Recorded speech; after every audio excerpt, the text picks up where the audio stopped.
you have a bit of a history in Colorado. I saw Badlands was shot here. For sure. Yeah, we did the whole thing was filmed here in 1972, and we were in La Junta and the whole county around La Junta, and we filmed in Pueblo as well. And so yeah, Colorado is a very special place for us. Yeah, very much so. And so, I mean, how many films have you done? More than 100? Is that right? He mentioned what it was. I couldn't prove it. He gave a number out there, yeah. Yeah, he did. How many was it, Ron? Oh, it was 105, I think it was. Something like that. Something like 105 films, 126 TV shows. Oh, who's counting? 105 movies, 127 films, TVs. Well, I couldn't prove it, but you know, I guess it only shows to, you know, to keep busy. You can't keep count. I've been very lucky though, because, you know, I've made my living at it since I was a young man, and that's very rare in this business. So I give thanks and praise and knock wood, you know, still at it. Can you go through the list and know and say which was your favorite, which was your favorite director, which was your favorite role? Sure, yeah, because the ones that left a, you know, a significant mark on me personally, as well as career, or, you know, they were just a handful, and it started with Badlands and went to Apocalypse Now. You know, those two gave me an international audience and also gave me a credibility that I hadn't had before then, with two of the greatest directors in cinema, you know, Terrence Malick and Francis Coppola. So it really didn't get any better than that. Both of them came in the 70s, 72 and 76, 77, you know. So that was a very good time for independent filmmakers as well. You know, a whole batch of young directors started out, including Terrence Malick. And I was part of that new wave, if you will. And so those two in particular. In the 80s, I would say Oliver Stone had a very powerful impact. I worked with him twice, particularly in Wall Street with my son Charlie. I think he put in the word for me. And so I was delighted to work there. And I worked with Michael Douglas again in American President in the 90s. So I've been lucky enough to have kind of, you know, every new decade I managed to get my my licks in on one level or another as I grow older. And now in the new century, I've had a couple of good ones that I'm very proud of, particularly with my son Emilio. Yeah, we just did The Way, you know. In fact, we came here, you know, on the bus tour last fall and played here in Denver. I did not know that. Yeah, it was part of our national bus tour. That must make you proud to work with your son, with your kids in general. Yeah, that's the best. You know. Is it? I've worked with all of them. Two of them at once, you know, on Cadence. I talked about the only film I ever directed was with Charlie and my son Ramon, and that was beyond joy. That was just euphoria, you know. Just you work with your kids. I mean, you know, as I was saying upstairs, you know, you know where all the buttons are. You help build that machine, but you forget they know your machine as well. It goes both ways. Yeah, it goes both ways. So they're the most satisfying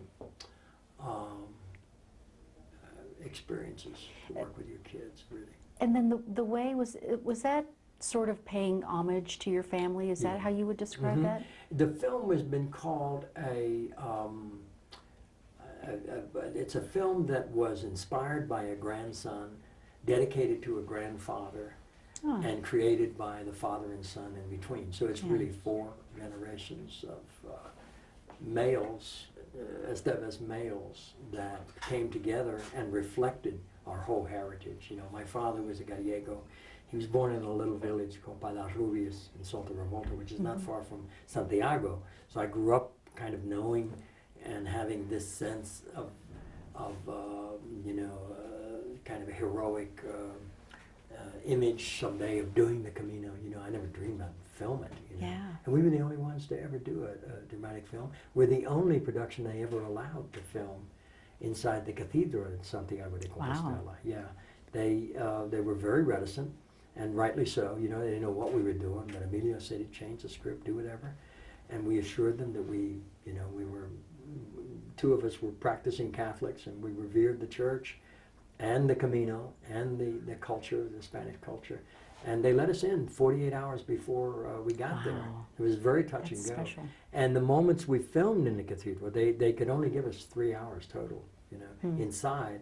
And they're some of the most moving moments in the film, and all without a single word of dialogue.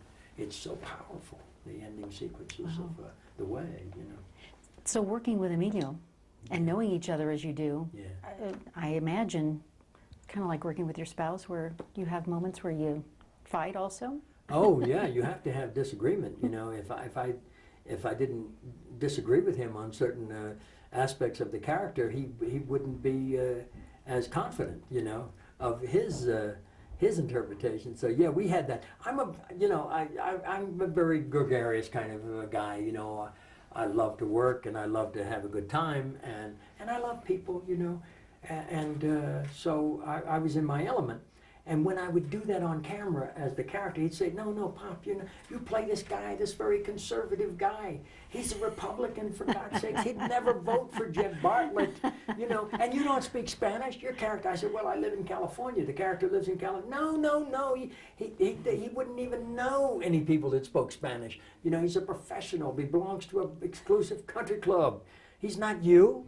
He's this very closed guy. And if we don't start like that, we've got nowhere to go. By the end, you could be speaking a few words in Spanish and glad-handing a few folks and having a good time, but not now. We've got to work to get there. You're in mourning. And so he had this awful time with me, convincing me to be very conservative. That's great. Which is it was against my nature. Not your way.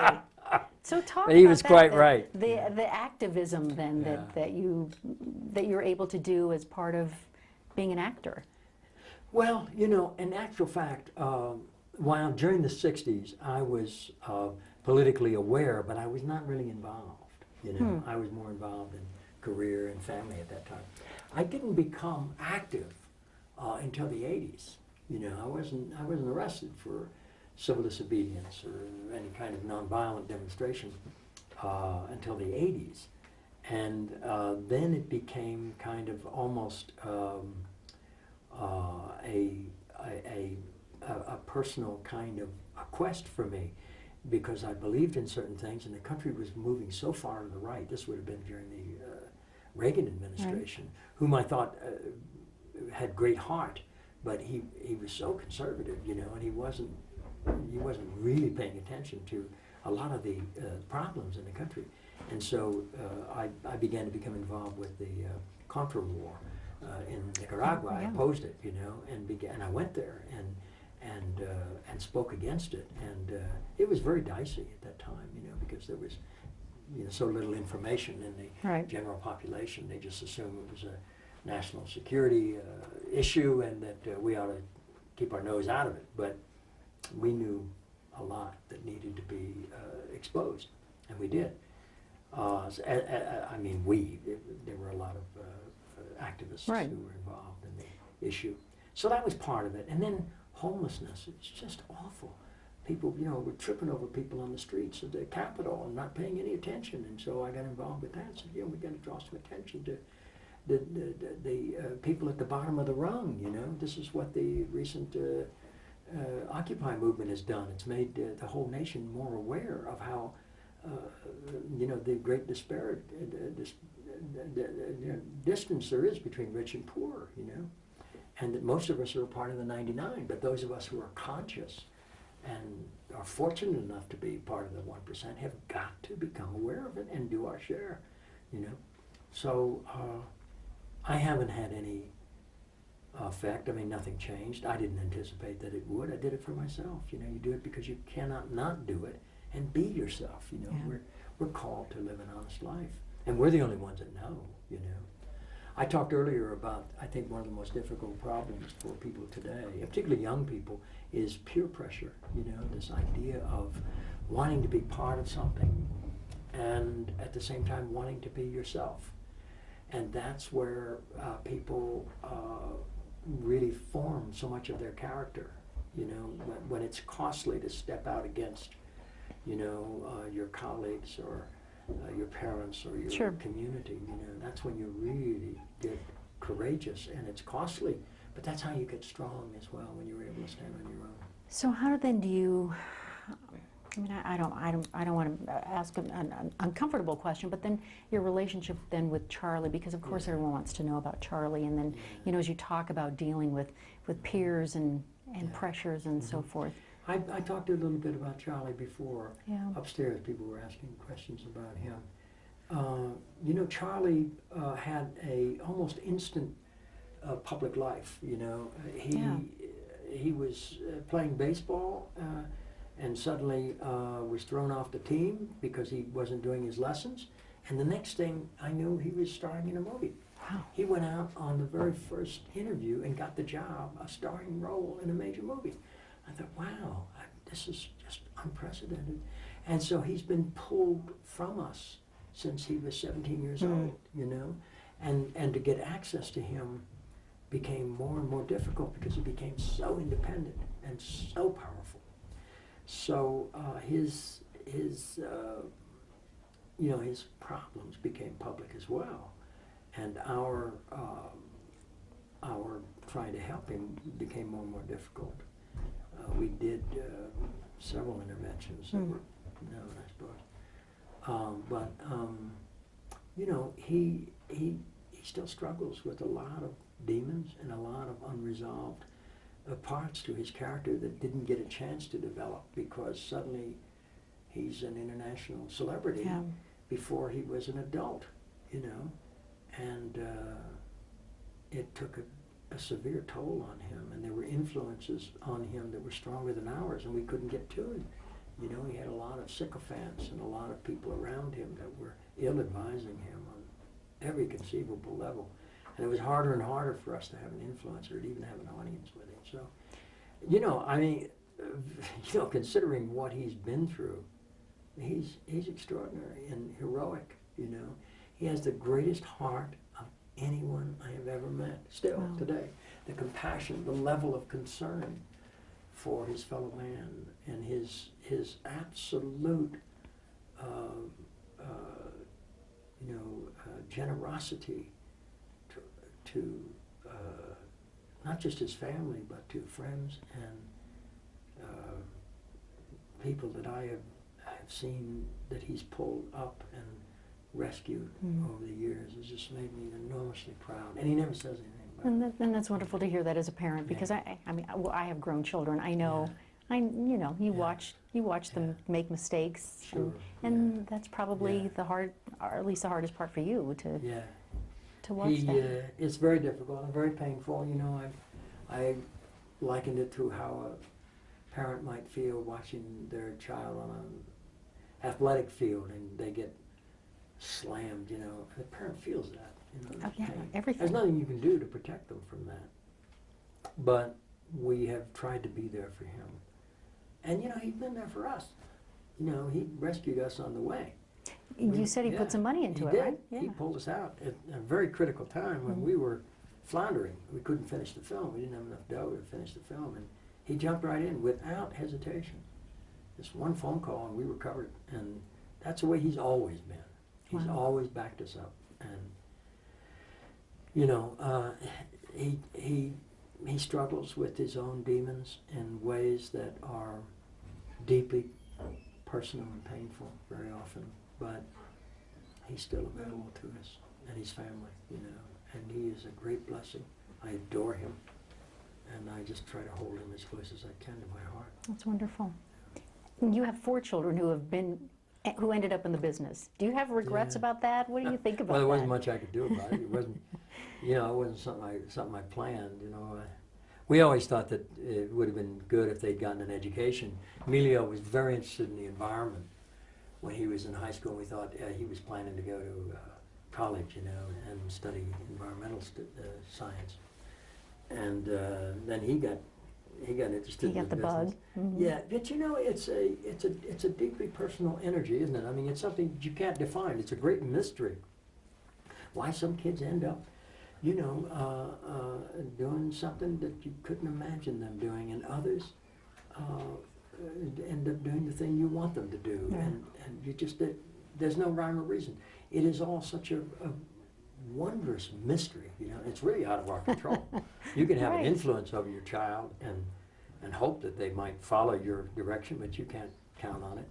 I once heard the story about a guy who wanted to find out the influence of a father in this family, because one guy ended up a very renowned physician, and the other guy ended up on death row for a heinous murder. Yeah. And so the guy went to interview them, and he interviewed the doctor first, and he said, "Tell us, how do you think you were able to achieve what you have in your life?" And he said, "Well, if you'd had the father that I'd had, it would be quite clear to you." And so then he went to death row and visited his brother and said, "How do you think you ended up here?" And he said, "Well, if you knew the father I had to deal with, you wouldn't be surprised, you know." So go figure. It's a mystery. So we can blame the dads for everything. You can blame them for everything. No. Is it true you know all the words to the Sinatra songs? No, not all the words. Most of them. Really? I love Sinatra, yeah. It's just you know, he's always my favorite crooner, you know. Even when Elvis came, I still love Sinatra. Is that right? Do you walk around the house singing Sinatra songs? No, I know where you're leading this is going. No, it ain't gonna happen. No, it ain't gonna happen. No, I love him as the greatest crooner. He truly was the voice. He set a bar that, you know, and I can hear, you know, I listen to him a lot, you know, and I hear the old recordings and I can pick him out like that still. You That's know, great. the phraseology. Yeah. The breath control, you know, and he was an actor in his song. He enacted his songs, you know. He was a far better actor when he sang than he was when he, you know, he just spoke, you know, in the roles he played. He wasn't bad doing that either. Right. But wow, when he sang, it was like a close up. It was like a deeply personal close up. Oh yeah. And if it wasn't personal, you know, it had no meaning. So everything to Sinatra was personal. That's what made the difference. Yeah. That phraseology, you know, he used to practice holding his breath underwater. He'd go in the swimming pool, and he'd hold his breath longer and longer and longer to get the lung capacity, so he could hold some of the in the wee small hours of the morning. You know, he just brings you along like a thread. He's just amazing. I love Sinatra. Wow. And I had one time I was talking about him, just like I was doing an interview one time. Somebody said, "Who's your heroes?" And I was talking about this one and that. She said, "No, in the business." I said, "Frank Sinatra." "Really? Why?" I said, "He does so much for people, and he never says a word. He doesn't want anyone to tell what he does." And so 2 weeks later, I got a phone call from Sinatra's secretary. He said, "Mr. Sinatra would like to invite you to his opening at Caesars." And I said, I almost had a heart attack. Oh, I said, no. "The last thing you want to do is meet your heroes." And I fibbed about something. I said, "Oh my, when is that Did you again?" really? "Oh yeah, I couldn't do it." Oh. Meet Sinatra? Are you joking? No, I would have been like, Oh my gosh. So you've never met him? Never met him, no. Do you have regrets about that now? Oh, of course I do, Of course. but I didn't have the courage. I didn't know. I had heard once that he got annoyed with a friend of mine brought another friend backstage. And the guy asked a silly question of Sinatra, and my friend never saw him again. Oh my gosh. Oh my I gosh. said, "No." Okay, that's good. What do you say to him, you know? "Oh my gosh, Mr. Sinatra, I'm going to faint. I've loved you all of my life." No.